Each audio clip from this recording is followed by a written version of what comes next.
So is it a red card? I think it's harsh. I think it's probably a yellow card. But I don't see the point in debating it now, as it's pretty irrelevant once the game is finished. And to be honest, it wasn't like United were perfect. There were a lot of deficiencies in their game. And I just don't think that the front five of Weghorst up front, Rashford and Antony either side, and Bruno Fernandes and Sancho in behind is really working in the fashion that Ten Hag would like. This is going to be more of a match reaction podcast type of video, and I'm going to try and put out these after every match, and if I do pick up anything tactically interesting from that specific match, then I'll release a video the day after tactically analysing the game. So a 0-0 draw at home to the side who are bottom of the table is never going to be a good result, even if you do factor in that United played 2/3 of the game with 10 men, after Casemiro was given a harsh red card. But to me at least, something about United's play seems off. I think that whilst Sancho and Fernandes playing ahead of Casemiro as 3/8 does look very good on paper, I think in reality both players have deficiencies in their game that mean they aren't compatible central midfield partners. I think in Ten Hag's midfield three, because there's so much positional fluidity,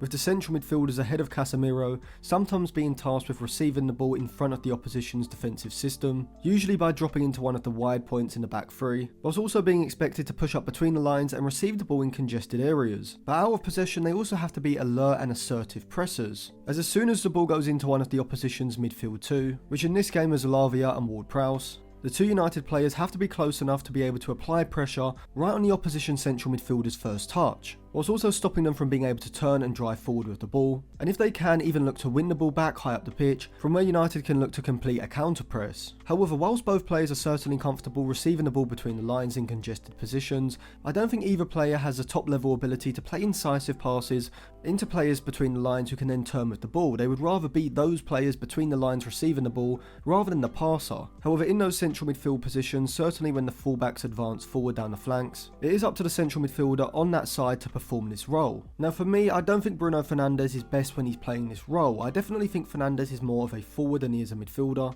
And this is because when you look at when Bruno Fernandes is at his best, it's when he's receiving the ball in space and getting his head up straight away to find those quick through balls for the likes of Antony and Marcus Rashford, making runs in behind the opposition's back line. Whereas he's certainly not as effective when he's receiving the ball in front of the opposition's midfield line, as often in these positions I think he tries the so-called Hollywood ball too often. And whilst he certainly does have the ability to complete these long switches of play, or even finding a long range ball over the top of the back line, I think he tries them far too often when he should keep the ball circulating. And this is one of Bruno Fernandes' weaknesses that I think will stop him becoming a top level number 8, central midfielder, whatever you want to call it, as I don't think he's the best circulator of the ball, as he always looks for that killer pass in behind, which of course is certainly needed in the side, but more of the time it's needed higher up the pitch. In these deeper areas you want midfielders who can move the ball quickly, via a series of short quick passes, or have the ability themselves to inject pace into the attack by dribbling past a player, or simply just driving the ball forward into space. But I wouldn't say that Fernandes excels at either of these as much as someone like Frankie de Jong or Bernardo Silva do, and so often when Bruno Fernandes was receiving the ball in this game, he wasn't moving the ball forward quickly enough, which inadvertently slows down the game, and I just thought he would have been a lot more useful higher up the pitch, looking to receive the ball from this type of player rather than being that player himself. Sancho on the other hand is a fantastic circulator of the ball, having excellent weight and timing of his short passes which allow him to connect with a series of players, especially in congested areas, and he's also very good at turning with the ball and accelerating into space, carrying the ball forward. And even though I certainly wouldn't say that he's top level in terms of his ability to find players in between the lines, I do certainly think this is more of his game than playing those long Hollywood passes that we see Bruno Fernandes attempt. And so the issue that I have with Jadon Sancho in one of these central roles comes from his contribution out of possession, particularly in pressing situations. I noticed a few times when the ball went into Lavia from one of the two centre backs that Lavia was able to receive the ball and then turn out before Sancho had even got into close proximity to apply pressure, and this just completely takes the intensity out of United's press, allowing Southampton to play out of their defensive third, bypassing United's press. And it's the two central midfielders for United ahead of Casemiro who are essential for their press. If Sancho or Fernandes aren't tight to their man, then this is going to allow the opposition to simply bounce a ball into their deep line central midfielder, to then bounce a ball out to the space for the fullback, making a run off of Antony or Rashford, who will be positioned high, with Ten Hag instructing his wide midfielders to sit high and narrow to give United a narrow front three with Weghorst to pressurise the opposition's goalkeeper and two centre backs. And so because Sancho wasn't assertive enough with his press, this allowed Southampton to play around Antony and work the ball up the pitch. I think we are also starting to see the effect of Weghorst's limitations on the whole side, as he provides the same issues that Fred does in central midfield. Both players are very limited, really only being able to do one thing very well, which in Fred's case is winning loose balls and recovering possession, as well as pressing as well, I would say. With Weghorst only really offering that movement off of the defender into a deep position to link play, but then after this, when the attack is moving forward into the final third, he just doesn't have the acceleration, the movement, or the finishing ability to provide what United need in the final third. He has missed a lot of clear-cut chances over the last few weeks,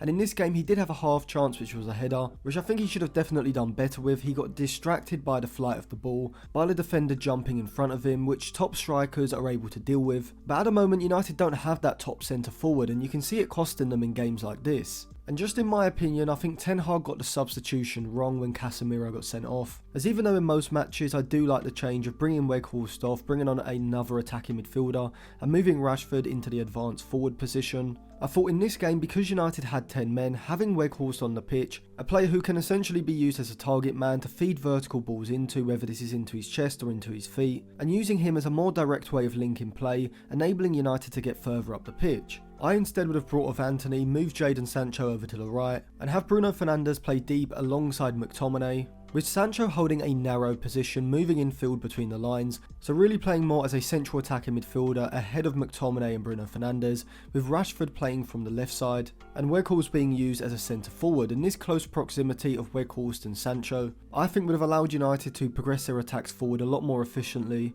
even with 10 men, as Weghorst is fantastic at receiving balls first time with his back to goal and flicking the ball into the path of players like Jadon Sancho, and then from these sorts of congested central positions, Sancho's ball control is excellent, and then he can be the player to look to play those killer through balls for Marcus Rashford's runs in behind the Southampton back line. However, by taking Weghorst off, I understand what Ten Hag was trying to do, playing Rashford as a centre forward in a 4-4-1 shape to limit the defensive work that he'd have to do on the left side and allow him to retain a high position out of possession. However, with Rashford as a sole centre forward and no one to drop off and link the play, United couldn't really sustain any attacks. And because United were constantly looking to transition the attack quickly and not have a player like Weghorst which would allow them to link the play and sustain possession, this created a very end-to-end match, and Southampton probably had the better chances. Walcott should have scored that 1v1 he had where he ran almost half the length of the pitch. But to be honest, even when I saw Walcott running through with Martinez behind him, I was pretty confident in De Gea's chances of saving the 1v1, which he did eventually do. But once you also factor in that Walcott had that close range header in the first half, which De Gea did very well to save, McTominay almost scoring an own goal but for Wan-Bissaka's goal line clearance, and Kyle Walker-Peters' left-footed shot from the right side which hit the post,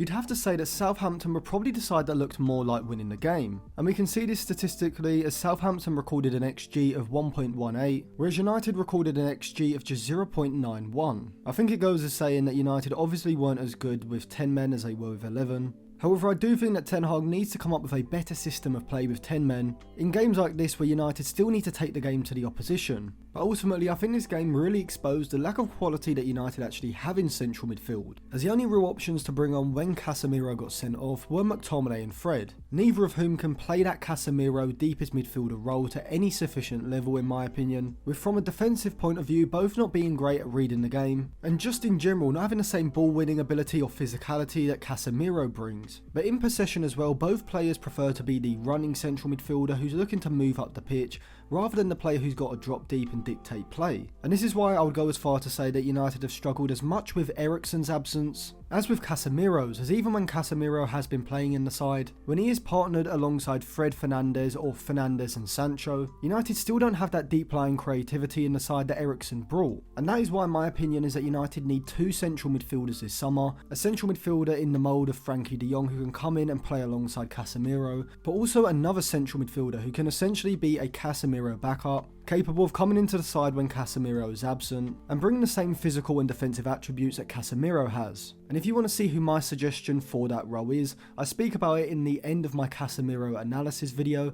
so check that video out, it will be linked in the description below for you to check out after this video. But if you did like this match reaction podcast, I will start putting them out more frequently straight after games, and then putting out a separate analysis video the day after if I see anything tactically interesting in the game. But anyway, remember to subscribe to the channel and click the bell so you do get notified when my videos come out. Put your thoughts in the comment section below, check out some of the other videos in the description, and follow me on Twitter and Instagram for more content as well.